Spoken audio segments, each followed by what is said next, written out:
Olá pessoal, estamos aqui para o nosso momento especial, o que eu creio. E hoje à noite eu anuncio para vocês que a partir de segunda-feira nós vamos entrar num novo formato, num novo tema para este nosso encontro. Nós vamos convidar vocês a estarem conosco e fazermos uma jornada meditativa pelas parábolas de Jesus. Sim, eu sei que vocês conhecem as parábolas de Jesus, ou pelo menos algumas delas, mas será que dá para a gente olhar para as parábolas de Jesus de forma meditativa, reflexiva? Esse é o desafio que eu quero convidar vocês. Mas como hoje é quinta e amanhã é sexta, eu vou deixar para começar segunda-feira, certo? Uma jornada pelas parábolas de Jesus. Não vai ser uma aula expositiva, vão ser minutos menores do que tem sido até agora, para justamente atiçar, a nossa vontade de conhecer mais e de nos sentirmos tocados por esses ensinamentos tão especiais de Jesus, que são as suas parábolas. Nada impede de você lê-las, conhecê-las, mas eu vou propor aqui de nós irmos a gota a gota, doses homeopáticas das parábolas de Jesus. Quem sabe, nessas entrelinhas, tem muitas coisas que nós ainda não descobrimos e ainda não sabemos. Ok? Isso é a partir de segunda. Então, para hoje à noite, uma pergunta que muitas vezes as pessoas têm é: por que a vida é tão difícil? E ao responder esta pergunta, muitas pessoas se queixam de Deus, reclamam de Deus, colocam Deus à frente de seus problemas, como se todos os problemas fossem culpa de Deus. E é interessante que quando nós não temos problemas, se é que existe isso, ou quando os problemas são menores, nós nunca agradecemos a Deus. Não é verdade? A gente sabe muito bem apontar para Deus quando estamos com problemas. Então eu vou compartilhar com vocês hoje uma reflexão que não é minha, certo? Mas que eu acho muito interessante para esta situação e para esta realidade. Hoje e amanhã, 2 momentos diferentes para encerrarmos esta semana. Então a história começa assim. A filha se queixou ao pai sobre a sua vida e como as coisas estavam difíceis para ela. Ela estava cansada de lutar pelo dia a dia, não sabendo mais o que fazer, querendo desistir de lutar. Parecia que assim que um problema estava resolvido, outro surgia e geralmente era bem maior. O pai era um chefe cozinheiro, respeitado e competente. Levou-a até a sua cozinha, encheu 3 panelas com água e colocou cada uma delas em fogo alto. Logo as panelas começaram a ferver.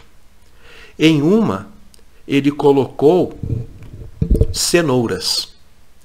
Na outra, colocou ovos. E na última, pó de café. Deixou que tudo fervesse sem dizer uma palavra sequer. A filha deu um suspiro, um pouco impaciente, e ficou esperando, imaginando o que ele estaria fazendo. Pouco tempo depois, ele apagou os bicos de gás, pescou as cenouras e as colocou em uma tigela. Retirou os ovos e os colocou num segundo recipiente. Então pegou o café com uma concha e o colocou em outra tigela. Virando-se para a filha, perguntou: Querida, o que você está vendo? Cenouras, ovos e café, respondeu ela. Assim como todo filho, toda filha costuma falar com seus pais. Ele a trouxe para mais perto e pediu-lhe para examinar as cenouras. Ela obedeceu e notou que as cenouras estavam macias Ele então pediu-lhe que pegasse um ovo e o quebrasse. Ela obedeceu, e depois de retirar a casca, verificou que o ovo estava duro, por causa da fervura. Finalmente pediu-lhe que tomasse um gole do café. Ela sorriu ao provar aquele aroma delicioso. Então, sem entender muito bem aquela situação, ela perguntou: "O que isto significa, pai?"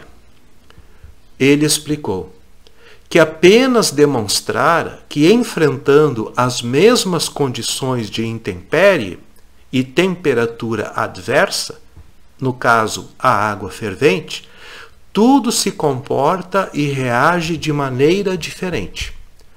A cenoura começara forte, firme, inflexível, mas depois de ter sido submetida à água fervente, ela amolecera e se tornara frágil. Os ovos eram frágeis. Suas cascas finas e secas protegiam o gel coloidal interior, mas depois de colocado na água fervente, o interior deles se tornou rígido e as gemas inflexíveis. O pó de café, contudo, era incomparável.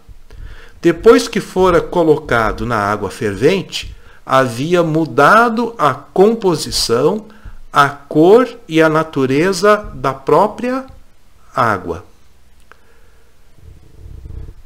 O pai perguntou para a filha: "Qual deles é você?" Quando a adversidade bate à sua porta, como você responde? Você é cenoura, ovo ou pó de café? E você? Você é como a cenoura, que parece forte, mas na dificuldade e adversidade murcha, torna-se frágil e perde sua força? Será que você é como o ovo, que começa com o coração e o espírito maleáveis, mas depois de alguma perda, falência, divórcio ou demissão, você se torna mais duro, rígido, seco? Sua casca parece a mesma, mas você está com o coração e o espírito inflexíveis. Ou será que você é como o pó de café, que muda a água fervente, que representaria as intempéries e as adversidades da vida, a mais de 100 graus centígrados, para conseguir o máximo de seu próprio sabor? Quanto mais quente estiver a água, melhor se torna o resultado. Se você é como o pó de café, se você se torna melhor quando as coisas se tornam piores, na verdade, você faz com que também as coisas e o mundo em torno de você se tornem melhores. E isso é bom para as outras pessoas, mas acima de tudo, para a gente mesmo. Quem sabe você pode ficar pensando e refletindo sobre isso. Você é cenoura, ovo ou café diante das adversidades da vida? Pense nisso com carinho. Amanhã a gente se encontra aqui novamente, se Deus quiser. Fiquem bem, fiquem com Deus e um grande abraço. Tchau.